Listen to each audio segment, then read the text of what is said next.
أما بعد أعوذ بالله من الشيطان الرجيم بسم الله الرحمن الرحيم النبي أولى بالمؤمنين من أنفسهم وقال النبي صلى الله عليه وسلم لا يؤمن أحدكم حتى أكون أحب إليه من والده وولده والناس أجمعين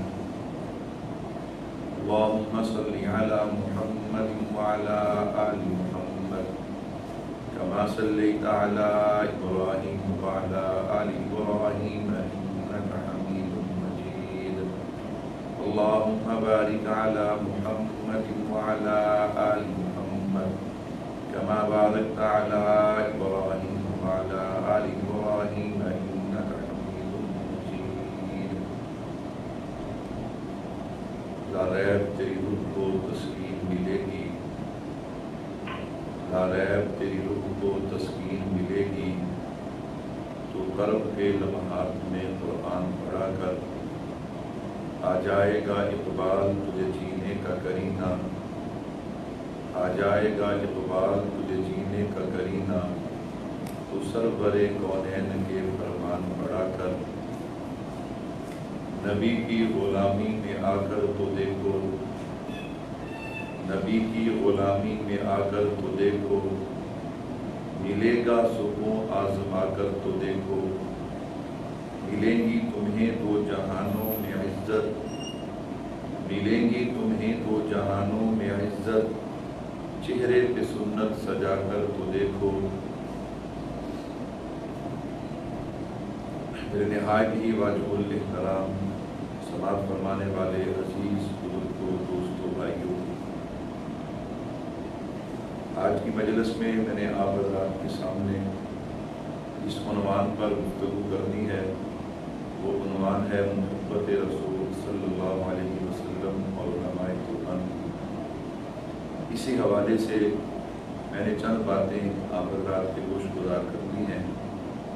محبت رسول صلی اللہ علیہ وسلم اور علماء دیوبند، اس عنوان پر چار باتیں میں نے آپ حضرات کے سامنے رکھنی ہیں۔ نمبر ایک، محبت رسول صلی اللہ علیہ وسلم کی اہمیت کیا ہے۔ نمبر دو، محبت کسے کہتے ہیں، محبت کیا ہے۔ نمبر تین، علماء دیوبند کی عشق رسول بیان کرنے سے پہلے دارالعلوم دیوبند کا مختصر سا تعارف، اور پھر اکابرین علماء دیوبند کی آپ صلی اللہ علیہ وسلم سے محبت۔ ان چار چیزوں کو میں نے آپ حضرات کے سامنے رکھنا ہے۔ اللہ سے دعا بھی ہے کہ اللہ مجھے شرح صدر کے ساتھ کلام کرنے کی توفیق عطا فرمائے۔ سب سے پہلے آپ صلی اللہ علیہ وسلم کی محبت کی اہمیت کیا ہے۔ آپ دیکھیں کہ دنیا کے اندر ہر چیز جو ہے اس کا ایک ظاہر ہوتا ہے، ایک اس کا وجود ہوتا ہے اور ایک اس کی بنیاد ہوتی ہے۔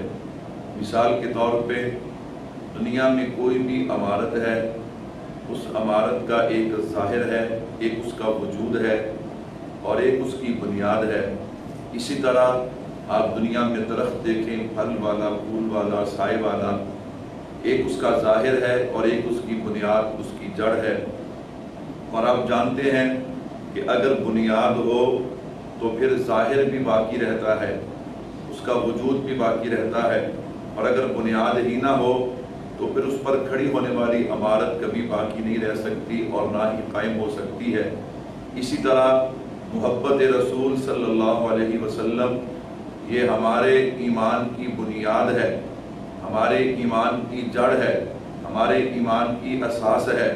عام لفظوں میں کیا مطلب کہ اگر محبت رسول ہے تو ایمان قابل قبول ہے، اگر محبت رسول نہیں تو پھر ایمان بھی قابل قبول نہیں۔ اسی کو اللہ نے یوں فرمایا النبی اولا بالمؤمنین من انفسہم، اور پیارے پیغمبر جناب محمد الرسول اللہ صلی اللہ علیہ وسلم نے اس کی تشریح یوں فرمائی لا یؤمن احدکم حتی اکون احب الیہ من والدہ وولدہ والناس اجمعین۔ تو گویا محبت رسول صلی اللہ علیہ وسلم، اس کی اہمیت یہ ہے، محبت رسول ہمارے ایمان کی بنیاد ہے، ہمارے ایمان کی اساس ہے۔ اسی کو شاعر یوں بیان کرتا ہے، محمد کی محبت دین حق کی شرط اول ہے، اگر اس میں ہو کچھ خامی تو سب کچھ نامکمل ہے۔ تو یہ حضور اکرم صلی اللہ علیہ وسلم کی محبت کی اہمیت ہے۔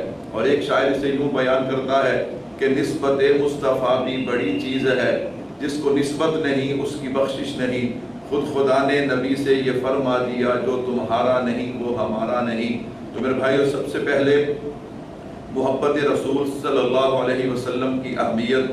اب نمبر 2، محبت ہے کیا؟ محبت کسے کہا جاتا ہے؟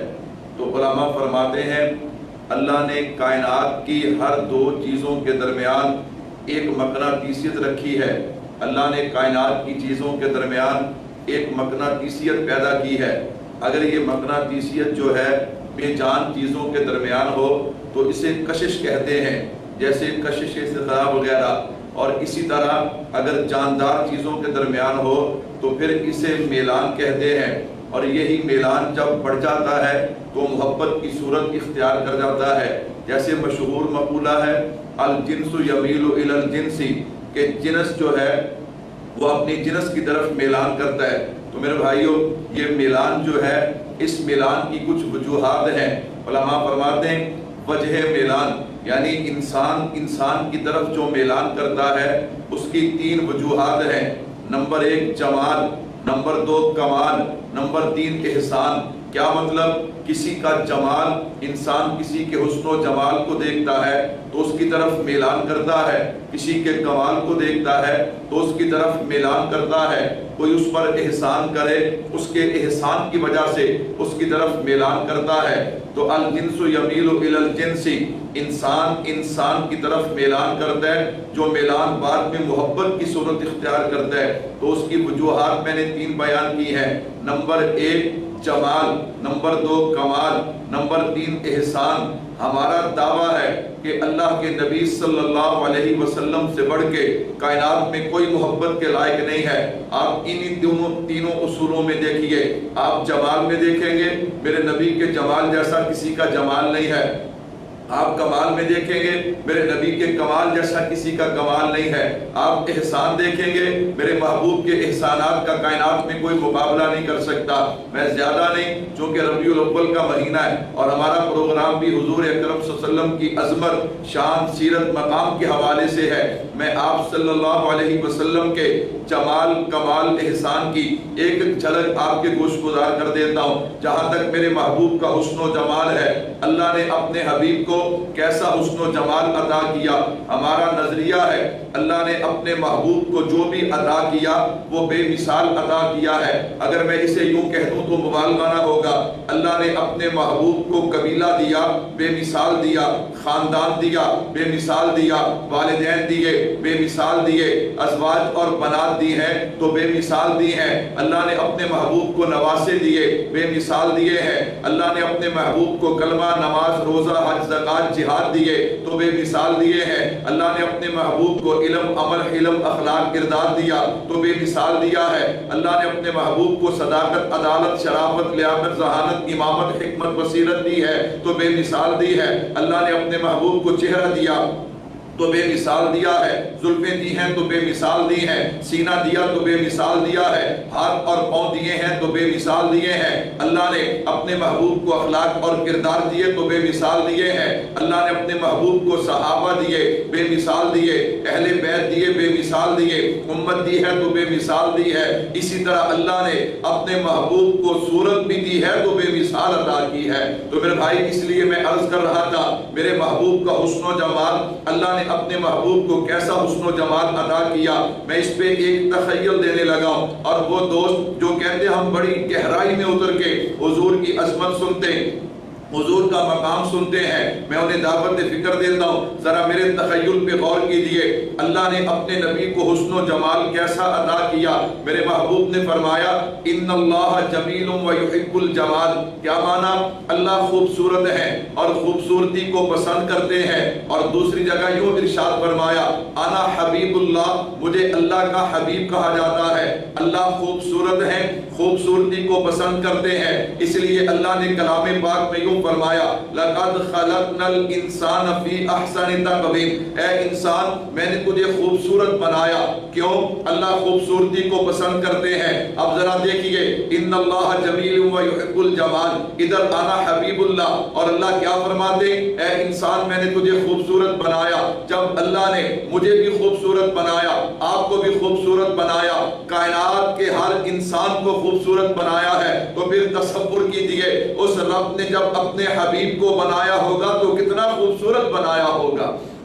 اللہ نے اپنے حبیب کو کتنا خوبصورت بنایا۔ اللہ اکبر۔ آئیے میں تو طالب علم، میں بڑوں کے دروازے پہ آپ کو لے کے جاتا ہوں تاکہ پتہ چلے اللہ نے اپنے حبیب کو کتنا خوبصورت بنایا، اور ہم سن کے اپنے ایمان کو تازہ کریں۔ اللہ نے اپنے حبیب کو کتنا خوبصورت بنایا۔ حضرت انس بن مالک رضی اللہ تعالیٰ، حضرت انس فرماتے ہیں یاد رکھو کائنات میں جتنے بھی نبی آئے، ہر نبی آواز اور صورت کے حوالے سے حسین ہوتے تھے، اللہ اکبر، لیکن کملی والے اللہ نے حضور کو اللہ اکبر آواز اور حسن چہرے کے حوالے سے، حسن کے حوالے سے سب سے احسن بنایا ہے۔ اسی طرح حضرت ابو ہریرہ رضی اللہ تعالیٰ عنہ کے پاس چلتے ہیں، آپ حافظ الحدیث ہیں، آپ نے سب سے زیادہ نبی کی احادیث کو یاد کیا ہے، تو جس بندے نے سب سے زیادہ نبی کی احادیث کو یاد کیا انہیں حضور کی مجلس بھی زیادہ ملی۔ جب حضور کی مجلس زیادہ ملی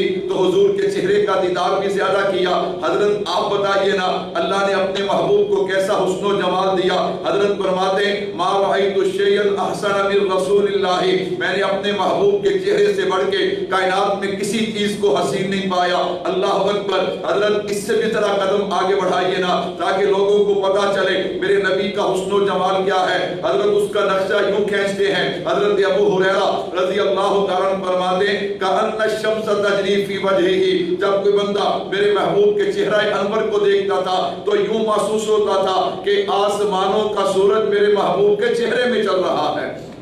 اللہ نے اپنے نبی کو کیسا حسن و جمال عطا کیا، اللہ نے اپنے محبوب کو کیسا بنایا۔ حضرت عبداللہ بن رواحہ رضی اللہ تعالیٰ عنہ فرماتے ہیں، فرمایا دنیا والوں اللہ اپنے نبی کو اگر کوئی اور معجزہ نہ بھی عطا کرتے، اللہ نے اپنے محبوب کو جو چہرہ عطا کیا تھا یہی نبوت کی دلیل کے لیے کافی تھا۔ اللہ نے اپنے محبوب کو ایسا چہرہ عطا کیا۔ اللہ اکبر۔ ان حضرات صحابہ کرام نے تو چند ایک لوگوں کو دیکھا، چند ایک شہر یا چند ایک ملک دیکھے۔ آئیے جبرائیل امین کے پاس چلتے، جبریل تو بتانا اللہ نے اپنے حبیب کو کیسا بنایا۔ جبرائیل امین فرماتے ہیں میں نے حضرت آدم سے حضرت عیسیٰ علیہ السلام تک سب نبیوں کا دیدار کیا ہے، میں نے کائنات کے سبھی لوگوں کو دیکھا، سب حسینوں جمیلوں کو دیکھا، میں مشرق سے مغرب تک، شمال سے جنوب تک گیا ہوں، جبریل تیرا فیصلہ کیا ہے؟ جبریل کہتا ہے فلم اجد رجلا افضل من محمد، میں نے محمد عربی صلی اللہ علیہ وسلم سے زیادہ افضل شان والا کسی کو نہیں دیکھا۔ اس لیے شاعر کہتا ہے یہ جلوہ حق سبحان اللہ، یہ نور ہدایت کیا کہنا، یہ جلوہ حق سبحان اللہ، یہ نور ہدایت کیا کہنا، جبریل بھی ان پہ شہدا ہیں، یہ شان نبوت کیا کہنا۔ تو اللہ نے اپنے حبیب کو کیسا بنایا، یہ تو حضرات صحابہ کرام تھے۔ میں بات کو تھوڑا سا آگے بڑھاؤں، اللہ نے اپنے حبیب کو کیسا بنایا۔ میں نے کہا چلنا حضرت حسان سے پوچھ لیتے ہیں۔ حضرت حسان فرماتے ہیں وَأَحْسَنَ مِنْكَ لَمْ تَرَقَتُ عَيْنِي وَأَجْمَلَ مِنْكَ لَمْ تَلِدِ النِّسَاءُ خُلِقْتَ مُبَرَّأً مِنْ كُلِّ عَيْبٍ كَأَنَّكَ قَدْ خُلِقْتَ كَمَا تَشَاءُ۔ اللہ نے اپنے حبیب کو کیسا بنایا۔ حافظ شیرازی سے پوچھتے ہیں، حافظ صاحب فرماتے ہیں یا صاحب الجمال و یا سید البشر من وجهك المنیر لقد نبر القمر لا يمكن السنا كما كان حقه بعد خدا۔ بزرگ کوئی قصہ مختصر اللہ نے اپنے حبیب کو کیسا بنایا۔ حضرت شیخ سعدی سے پوچھتے ہیں، شیخ سعدی فرماتے بلغ العلا بکمالہ کشف الدجی بجمالہ حسنت جمیع خصالہ